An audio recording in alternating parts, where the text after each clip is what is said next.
Turn to Parshas Masei, and Miss Val, if you wouldn't mind read the opening of the text. 30? Sure. Chapter 30? It's talking about, and these are the journeys, right? Yeah, there we are.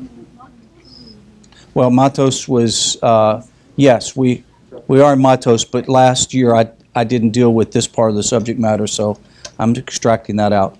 Yes, this is double portion this year. So I'm doing the second part of the double portion. Yes. Yeah. These are the journeys of the children of Israel, who went forth from the land of Egypt according to their legions, under the hand of Moses and Aaron. Moses wrote their goings forth according to their journeys at the bidding of Hashem, and these were their journeys according to their goings forth. They journeyed from Ramses in the first month, on the 15th day of the first month, on the day after the Pesach offering. The children of Israel went forth with an upraised hand before the eyes of all Egypt. Okay, let's stop right there. And then, because it goes on to 42 different journeys. And so we're going to deal with this actually from Likutei Sichos, Volume 2, page 348. It deals with this particular part of the Parsha.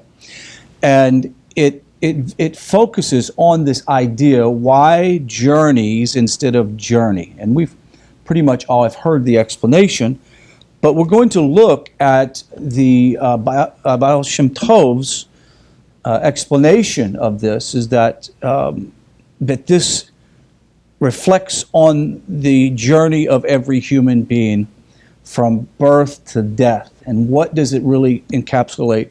We'll bring down some ideas from Rabbi Nachman, which would have been the great-grandson, I believe, and see exactly how this in the 21st century is going to inspire us to realize that our life is simply a series of journeys. It's just one series of journeys after another. We never actually end this journey until we do what? We die. We never arrive to proverbial the place that we're supposed to be until we've died and went on to the world to come. Rabbi Nachman of Breslov says this: a person who examines and judges himself over everything he does, thereby frees himself from the harsh judgments which were weighing upon him. He will be so happy that he will literally dance for joy. Today in our class with Rabbi Cohen, he talked about how one uses other people as a reflection of themselves, what they need to take care of. And one of the things that we learned in this class is that you look at another person, and if you go to judge harshly, remember, and we've talked about this in this class, if you go to judge harshly, that's how you're going to be judged. It's as if you've signed off on your judgment before the heavenly court. And if you have judged someone, then you've actually already signed off on your judgment in the heavenly court. So when you come to judgment, you have already judged yourself by the way you judged another person. The whole point of this is looking at life by saying everything is a journey. I'm supposed to leave one place, constantly be in the mode of leaving one place and going to another place. Some people feel like that their life should consist of arriving. One of the problems we have culturally, right? We should have already arrived. And some problems culturally is teenagers, for example, who live in have a fairly affluent life. They want to graduate from high school and live at the same level that they lived with their parents. And if you'll ever remember having a conversation with one of your teenagers in which they say, you know, when you tell them you can't afford to buy a four-wheeler or, whatever it is, a motorcycle, and they say, well, I'm tired of being poor. And like, your mom and I are actually not poor. You're the one that's poor. Okay, you need to go get a job, right? The issue is I'm not going to buy that because obviously it's not part of our budget plan. The idea, though, is kids tend to feel like I've graduated, I should be able to have the same things my parents have. But if you've taught a child that their life is a journey, and at some moment they will arrive at the proper place, That is a really important lesson to teach. So let's first talk about this idea, the signs of life. I called this lecture, or we'll be calling this, Finding Joy in the Journey. Life and activity are almost synonymous for movement. It's one of the fundamental signs of life. Obviously, if somebody's moving, they're alive. Hopefully, simple inert matter is limited in particular places or its particular course, while the entity with a soul has the ability to move from one place to another on its own choice or choosing. We're not a rock. We're not a tree that's planted into the ground. We actually have the choice to move and do where we want to go. Moreover, in the human sphere, the tendency towards physical, mental, and spiritual movement expresses itself in an upward direction. We constantly talk about elevating ourselves in Judaism. We're constantly talking about the study of Torah, helping to elevate our soul. A person seeks to grow and advance. This is surely true with regard of our divine service. For implicit in the awareness of the spiritual is the recognition of a awareness of the spiritual recognition is a trust toward self-transcendence and a willingness to go beyond oneself to gain fulfillment by developing a connection to one's unlimited godly source. So what is the concept of journeys instead of journey? We are aware, the sages of blessed memory say that this applies to everybody. This wasn't just about Israel. This applies to us today. How is it that we have journeys? It really comes down to personalizing the experience, making it part of who you really are. These ideas are reflected in this week's Torah portion, and Parshas Masei means journeys itself. And the reading enumerates 42 different stages of journey from the newborn Jewish nation in the land of Egypt until they enter into Eretz Yisrael. Now, the Baal Shem Tov explains that these 42 stages in our lives are mirrored in life of every individual as one who goes from birth to his personal exodus from Egypt into the land spiritual, so the spiritual counterpart, Eretz Yisrael, which would really be the world to come. And he breaks it down like this. So if you'll give me a time, we don't have time to go into the detail of what each one of these phases are, but you'll recognize where you're at in this journey. Journeys 1 through 5. Journeys 1 through 5, which would start obviously from Egypt and then to the location at the water. This would be birth through childhood and to maturity process. So when you're a child, you grow up, you have this is part of your journey, your experience of touching a stove and learning it's hot. If you've had good functional home and family life, you've been corrected and taught certain things and disciplined. Hopefully your character and adult has been formed well enough to where you can begin to make wiser decisions as you go on. Journeys 6 through 9, various adversaries we face early in life. Do you remember the first time you had a fight? No? Most of you guys didn't fight, did you? I didn't fight. I wasn't a scrapper, right? But my dad always told me, and probably yours said the same thing, if you ever get in a fight, fight to win and don't fight to lose. I mean, if you have to fight dirty, you fight dirty. And I remember 6th grade, I was a puny little kid, and I had this 9th grader always would come up and stick his finger in my food and go, "Do you want that?" Right? And then obviously I didn't want to eat it after he'd stuck his nasty fingers in it.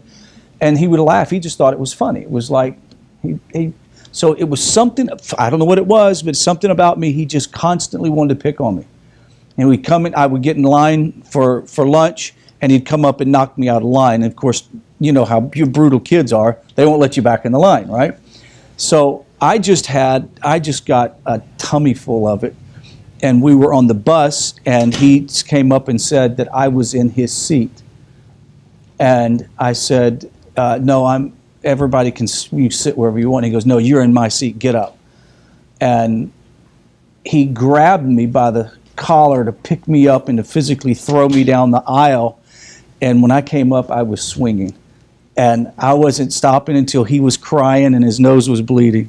And of course, the bus driver pulled us off the bus and we got in trouble, but it was the best kind of trouble to ever get in. He never bothered me anymore, right? And you have those moments in your life where you grow up and you realize there are adversaries out there. There are things, how much the first time that you were punished by someone who wasn't your parents, a teacher, or got in trouble somewhere. These are sort of adversarial moments. Great learning from it. Next, journeys 10 through 12 is about power and weakness being revealed to you, your strengths and your weaknesses. There's a period of your time in your life, maybe in your late teens, early 20s, you realize, or late 20s, you're not as smart as you thought you were, and you realize you have some weaknesses, right? Next, journeys 13 through 15, craving, rebellion, and resignation. This idea is that we get old enough to where we can make our own decisions, and we start expressing our desire, what we want in life. And a lot of kids who go to college do that, and they go to college and they end up partying and whatever and having a very difficult time, and that has to do with their craving and rebellion. Next, journey 16 through 17 deals with building family and home. And if you want a detailed link of this, there's a meditation, a Kabbalistic meditation on this that I can send you later on. Building family and home. Journey 18 through 19 is failure or mob mentality, meaning that you started a family home and you've got things together, but you have those difficult trials or difficulties that happen either in your family or connected to your family or your job, et cetera, and an exposure to that is amazing. Journey 20 through 22 is beauty, fear, unity, and community. Journeys 32 through 23 through 37. Low points, middle age, fruits of labor, emissary, counsel. It's a lot of stuff. 23 through 27, I'm sorry. My dyslexia sometimes gets the best of me. And then 28 through 33 is a later stage of life, what we call old age, which none of us in this room are there, so we'll figure it out one day. What are you laughing at? Yeah, okay, you guys are pointing at each other in the back. Journey 34 through 38 is harsh challenges at the last stages of life on this earth. Health issues, family issues, maybe your children are off the derrick, off the path, difficulties. Journeys 39 through 42, at this stage of life is when we recognize and acknowledge the blessing of good fortune in our life. And despite all the setbacks and struggles, we sort of how to settle down, and we just finally realize we've finally been refined and elevated. That is where we're supposed to be at the latter years of our life, not counting how many Chevrolets we have in the front yard. Nobody does that. Nobody takes their last breath and thinks about how many suits of clothes or shoes that they have, like Imelda Marcos. So you guys probably don't remember that. This entire journey through the wilderness and through spiritual life is intended to continual reflect our spiritual growth.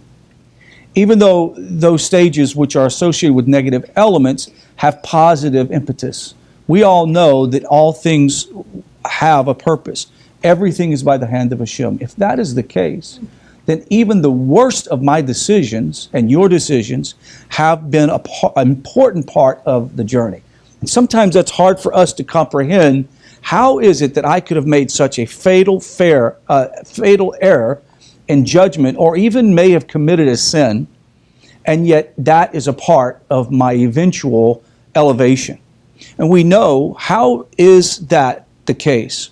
We learn that just as a person who may commit an unintentional sin, they come and bring an offering, they are elevating that sin from a sin to a mitzvah. So when you do tshuva, when you repent over a sin, you're actually elevating something that was a sin and turning that into a mitzvah. Now, of course, we don't go around sinning so that we can do more mitzvah. Okay, you can't say, "Woo, I'm doing more mitzvah. I'm gonna go out and do whatever I'm supposed to do." So the idea, these stages are an important part. Very important part. There's no shortcut. You're not going to be able to skip a stage. You can't, what they used to do in school, any school teachers, when you skip, how do you do it? They call it testing out, right? You can test out of a grade, all right? There's no testing out of a grade. You're going to have to go through the journey. I remember in the Army, I was not much of a runner, right? I didn't like running. It was painful. I just didn't have the build for it. Some people they're built like a gazelle and they can run. But I could walk forever, right? And with the heaviest packs, it didn't matter.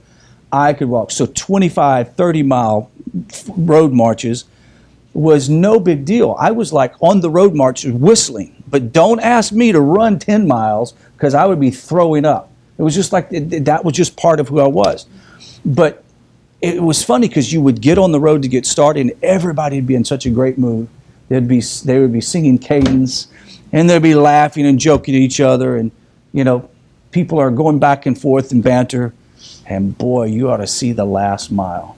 When you've walked through sand and gravel, etc., and the skin on your feet is broken because of the blisters have now busted, it is a very painful ordeal.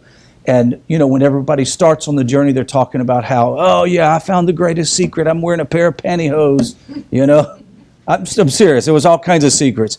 And then one guy's like, yeah, I found the secret. I put Band-Aids on all my hot spots. You know, the hot spots where you, and the other one says, I have mold skin on mine. It's like some special skin you put on your feet, right? And it actually works pretty good.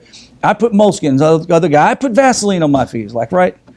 At the end, it didn't matter what you had. The journey was hard. It was difficult and painful.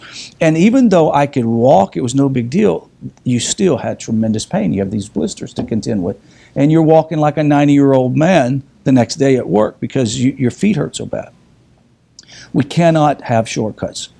Let's talk about this. Here's an example of just one. And this subject matter could be a 6-day lecture just on this subject matter alone. What did each one of these locations mean? When he goes through and enumerates the locations in the verses, they are not actually physical locations in the sense that that's what that region was named, right? Be like, we lived in El Paso. My daughter was born with congenital heart defects, and it was a very traumatic time. So it would be like calling El Paso trials and errors, right? That's El Paso. So if I ever said to my family, trials and errors, everybody go, whoo, El Paso, right? So here's an example. The Jewish people, the campings of the Jewish people were called Kivros HaTahava, which means graves of craving. Graves of craving. Now, two things here. This is where the Jews buried the people who were punished as a result of their lust for meat. You remember they wanted meat so bad, so God rained down the quail and they ate so much they choked on it, I guess. I don't know. But this grave of craving, you can look at it on the negative side or the positive side. Hashem sees the nation as one. He sees the nation as one. He sees the Jewish people as one. He sees the nation as one, right? The righteous among the nations, they're one. He sees them as a body, as a group, that group as a body. Meaning that Israel, before it could move on out of that journey, it had to put its cravings in the ground.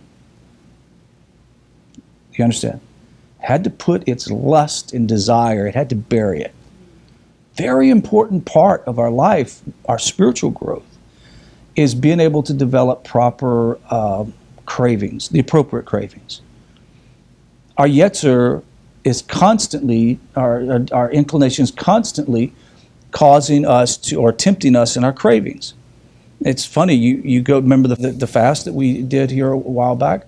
And what was it? It was a Tammuz, I'm sorry, yeah. Food you never even get hungry for, you get hungry for on that day. Right? Stupid things, like mayonnaise and crackers or something crazy that you wouldn't even consider. Why? Because it's your inclination. It desires it. But the whole point is Israel, what's being told is Moses is saying, before you were able to go to the next place, You had to put your desire. It had to be identified and put in the ground. So one of the valuable things that we learn, for example, today, and this is something very valuable, is those people in your life, in a journey that you're in, and at every stage of your life, you have different people in your life, very close people.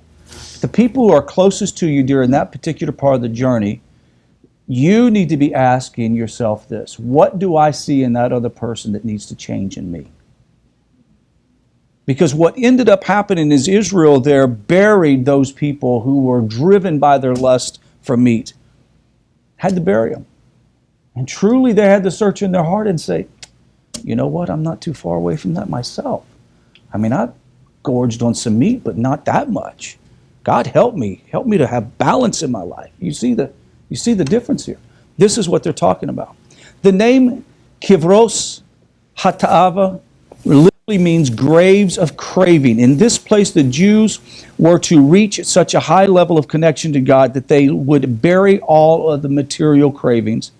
Nevertheless, since God desires that we obtain spiritual attainments, be achieved by our own efforts, the people were given free choice, and in this instance they failed. Despite their failure, the impetus associated with this place, the corresponding potential that can be realized by every individual, is a positive one.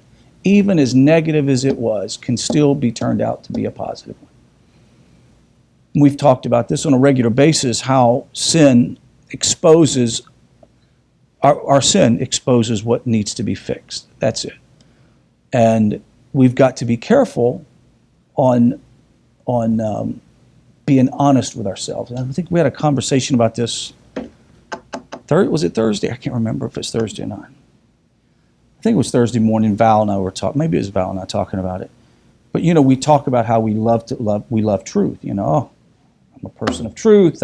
Truth is more important than anything in the world.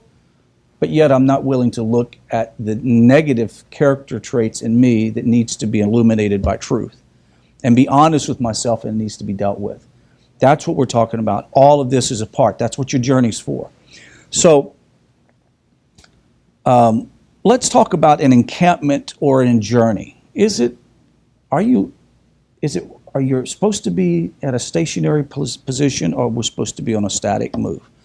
I mentioned this the other day, but Rabbi Weiss says if we're like, our spiritual life is like an escalator, that you're actually walking up the opposite direction. So if you stop, you're actually going down, not up. The above concept raises a question with regard to the wording chosen in the Torah.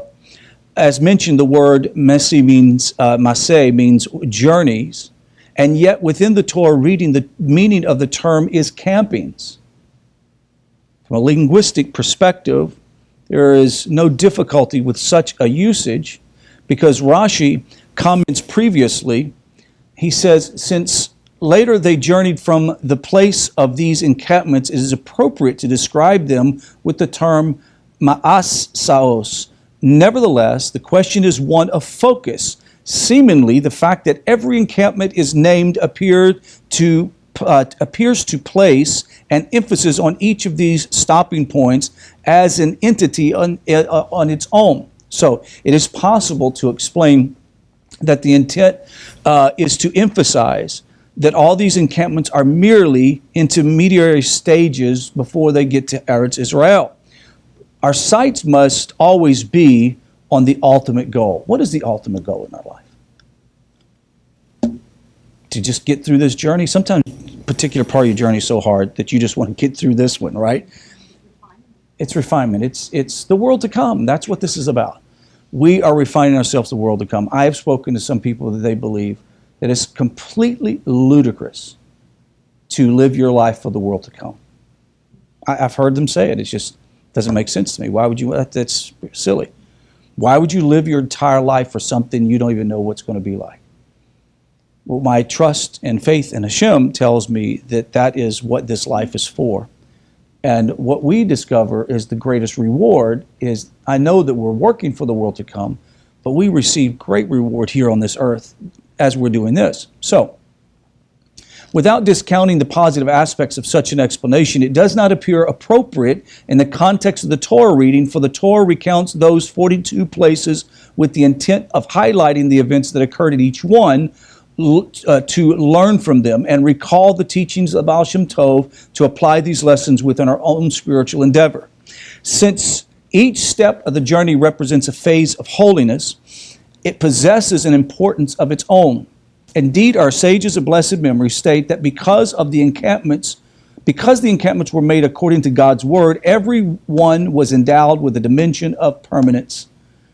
Then why does the Torah refer to them in a way that underscores their temporary nature? It is possible to explain. The Torah uses the term journeys because of the ultimate expression of man's potential. As mentioned above, our spiritual potential is expressed in transcendence of our immediate circumstances. In this vein, Hasidic thought perhaps interprets the verse to mean, I will grant you the potential to progress along those that stand. Those that stand refers to angels, not human beings. Souls, as they exist in the spiritual realm, they are described as standing. The angels are always described as standing in the presence of Hashem. If you hear of a being that says that they're sitting, they're not angelic beings. That's just part of the nomenclature, how they identify an angelic being. They're described as standing because their spiritual service remains always on the same level. A mortal, by contrast, has the potential of unbound growth and can progress far beyond the current rung. To highlight this potential and to establish its expression as one of the goals of divine service, the Torah calls these encampments ma'asos, which means campings or, places to camp. Setting out to change. How do you make the essential change in your life? How do you recognize every little part of your journey as the most important part of your life? We've always heard that phrase, joy in the journey, right?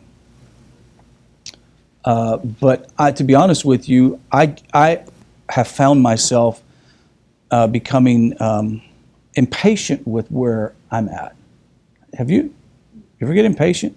Have you ever gotten so impatient you almost feel discouraged at where you're at? And the whole time that you're going through that, you recognize what it is.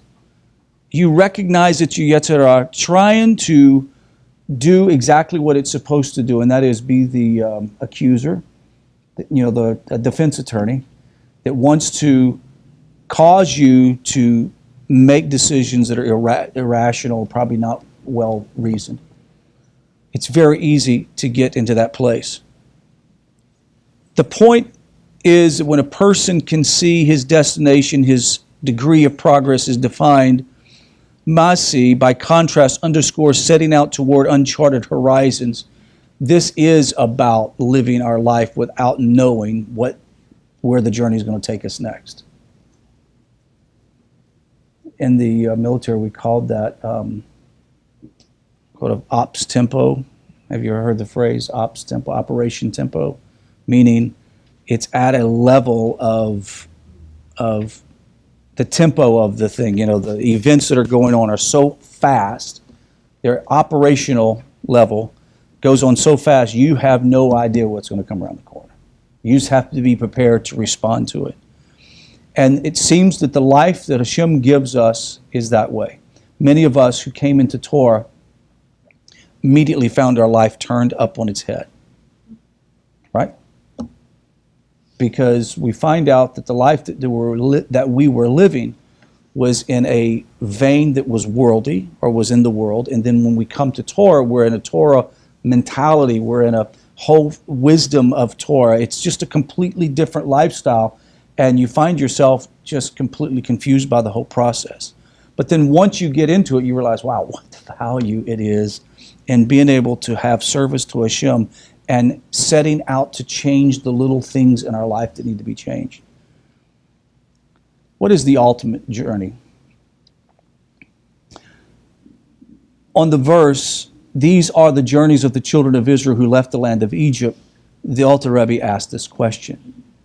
It is with one journey from Ramses to Sukkot, which the Jews left Egypt.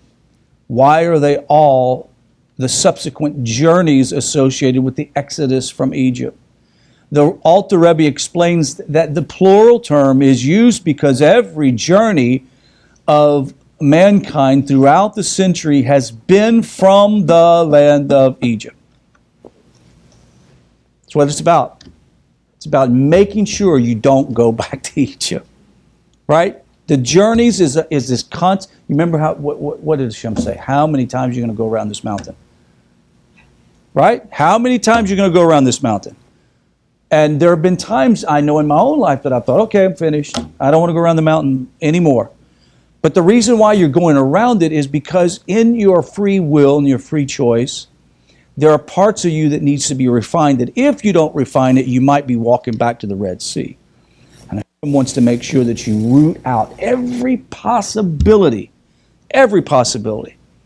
Soon after coming to Torah Judaism, I had this dream that I went to, I don't even know what religion it was. It was some kind of like Hinduism or something like that, and it was like touring the temple. And while I was there, I felt I shouldn't be here, right? I shouldn't be in this place. It was a pagan edifice. And there were people meditating and twisting themselves in all kinds of yoga positions, and they were doing the shmatra and the chinka and whatever. Didn't know what it was. And then I had this quote-unquote priest come up to me and start talking to me and wanted to say some type of chant over me. And I'm like, no, I don't think I want to do this. And when I woke up from the dream, I felt horrible. I felt almost as if I was there in that situation. You know how Torah has affected you when you can have a dream and feel as if you have sinned.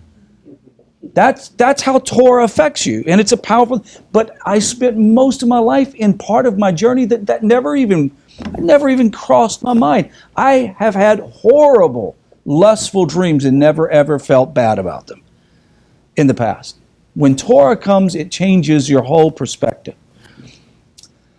So the Rebbe continues on. He says, focusing on this ultimate goal makes one's accomplishments secondary in importance. What is the ultimate goal? The ultimate goal is the state, a state of being like Eretz Yisrael.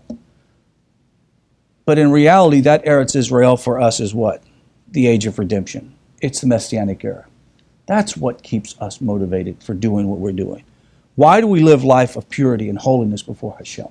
Not because we're trying to be oddballs in a very weird society itself. What we're trying to do is draw close to Hashem and reassure ourselves in the land of redemption. That is focusing on the goal. It means that everything that we do, for no matter how great our accomplishments may be, or how difficulty our failings may be, they are dwarfed by the awareness of the crown of the goal, which is the coming of the Mashiach. This idea of this microcosm of the journey of humanity is as a whole is reflected with one's personal journey. This idea that I have my journey, you have your journey. But in reality, we're all heading the same direction. It's the reason why we called this place NETIV, which is a Kabbalistic idea of a path. The reason why it's called NETIV is we're all on a journey. And though there are nuances of the path that you have been on that's a little different than mine, we're all heading in the same direction. That's the point. And though you might have stones on your path that I don't have, and I might have to have breaks on my path that you don't have, we're all on the same journey. And now, this is the kicker, is that though this is a very individualized thing, we're here for each other. We're here to assist each other. I get texts and emails from people all over the country that have no community like this, and they completely feel like that they're on this journey by themselves. And I sincerely want to encourage them to, even if they can't be part of a community, to at least virtually be a part of a community. Connect, reach out, get phone numbers, get Skype accounts, talk to people, develop relationships, and then begin to partner with them in your journey so that you can grow together. With every journey, one can leave his personal Egypt and join mankind's process toward redemption. And this first journey predicates another, which initiates a sequence, which will continue on to the next journey. Until you finish the one you're in, you'll not go to the next one. It's just not going to happen. I wish I could tell you that you can have a 5-year plan with Hashem. A 10-year goals and objectives and what do they say? Goals, objectives, and tasks. So you could set it out and this is my plan. And get God to join your plan. But that's not how it works.